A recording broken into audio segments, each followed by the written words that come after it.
Welcome to MissouriNet.com. I'm Bill Pollack. The Royals jump right into it today, coming out of the All-Star break, as they've got two games today with the Chicago White Sox and sitting in pretty good shape in the American League Central. And I know I've said this before. I can't tell you how many times I kind of pinch myself. I never thought that I'd be in this position as sports director at Missouri Net talking about the Royals being in first place. But they are, and they're doing a great job. 4.5 games up on the on the Minnesota Twins, and 9 on the Detroit Tigers. We've got Mike Grimm from Minnesota News Network, who's actually joining us from Iowa. We'll get into that in a moment.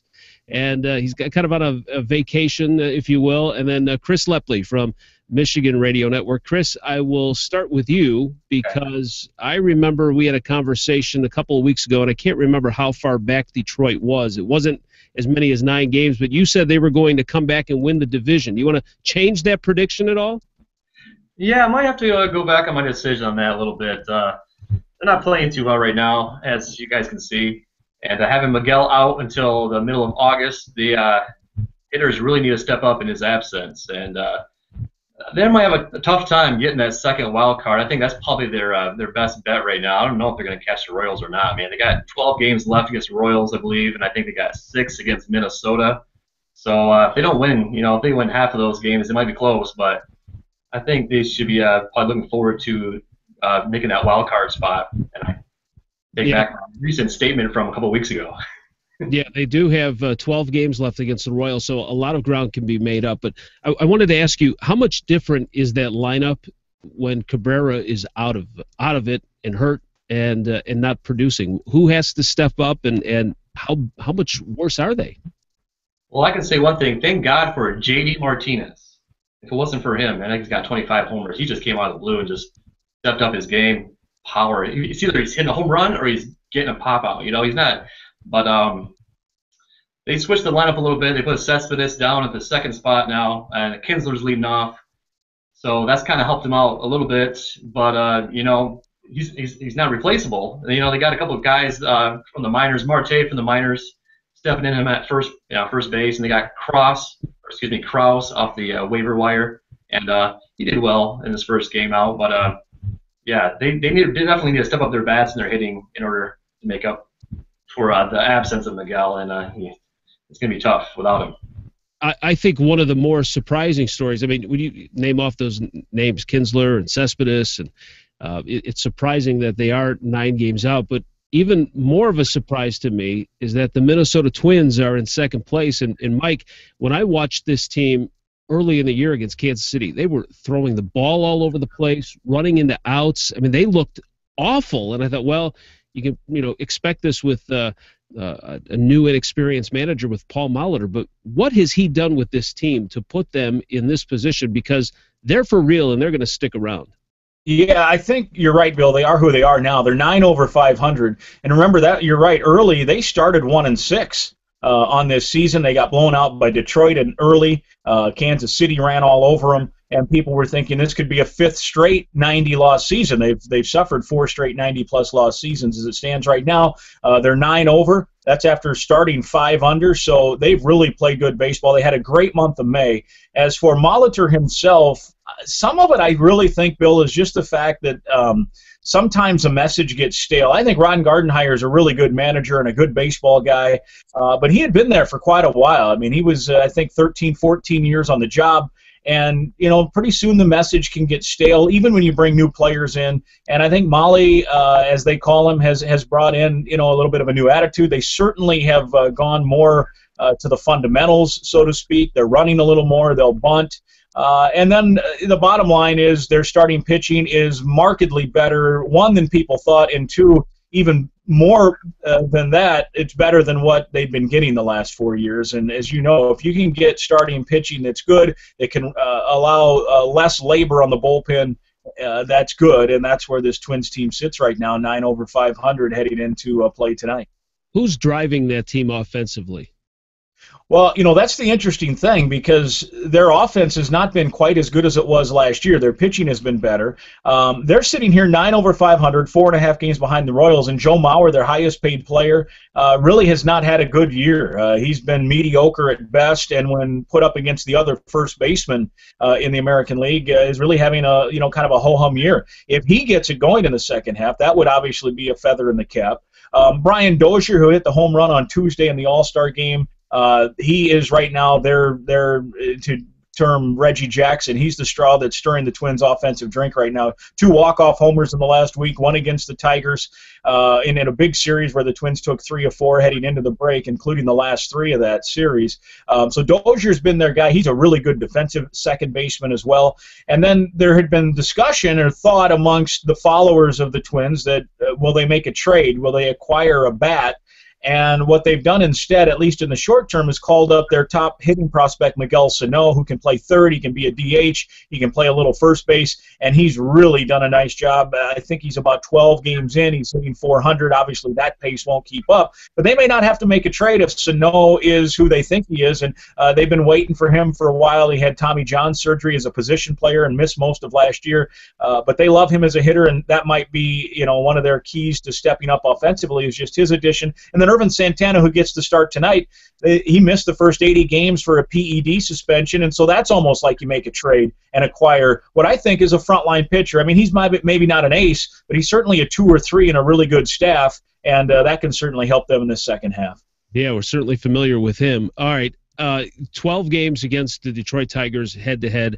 But, Mike, only 3 between the Twins and the Royals. Does that work to either team's advantage? I mean, does that work to the Royals' advantage that they don't have to meet them anymore head-to-head for a while? I think it's early September. Yeah, probably. Although I think, I think if you're the Twins, right now, you have to take baby steps. I think the target number now is try to get to 15 over and see where that plays. I think even forget about the Royals. Just go out and play baseball. The wild card, everyone's going to be, I mean, you're 9 over at the break. You better be still in the chase in September because 2 teams are going to, the next best 2 teams are going to make it, the 4th and 5th best teams in the league. And right now, if you look at the American League standings, there's not many teams even over 500. So I think their goal right now is to forget about the Royals. If the Royals falter, fine. And so I think it benefits them not having to play them. They can put them in the rearview mirror and just focus on trying to hold steady. I mean, even if they go 500 from here until, say, September 15th, they're going to be in the wild card chase. And then you can start zeroing in on a more specific goal. But I think the goal now is just, hey, let's sustain what you've got and try to get that wild card spot. The Royals are maybe just playing too good a baseball right now to concern yourselves with them at this point. Mike, hey, from I got a question for Mike real quick. Yeah. How has the Torrey Hunter being back in the locker room, because I know he was with the Tigers last year, and he had a big effect in the locker room with all the younger players, and he's a veteran guy, voice of the team. How has he changed the atmosphere of the team this year? Yeah, great question, Chris. He's been huge. Players will talk about it. Early in the season, they were 1-6, as I mentioned. He went out and bought a fog machine or a smoke machine of some sort.